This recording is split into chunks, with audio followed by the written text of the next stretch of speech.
শেখ হাসিনার বিচার দেখেন। এই যে সন্ত্রাসী, বাংলাদেশকে একটা সন্ত্রাসী রাষ্ট্রতে পরিণত করেছিল শেখ হাসিনা।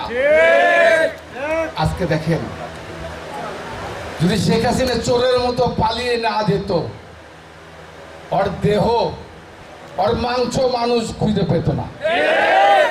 কারণ ওর বাপের কবরটা দিচ্ছে টঙ্গিপাড়া, ওর মাংসই তো খুঁজে পেত না মানুষ। মানুষ কি পরিমাণ ক্ষিপ্ত ছিল, কারণ এত নিপীড়ন, এত অত্যাচার, এত নির্যাতন, ভোট চুরি, ভোট কারচুপি, ভোট লাগে না, মানুষ খুন করে, মানুষ গুম করে।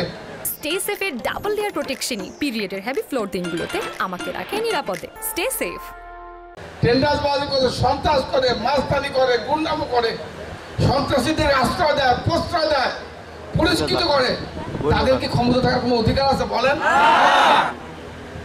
মানুষ এত অতিষ্ঠ ছিল, চোরের মতো পালিয়ে জীবনটা বাঁচিয়েছে ওখানে।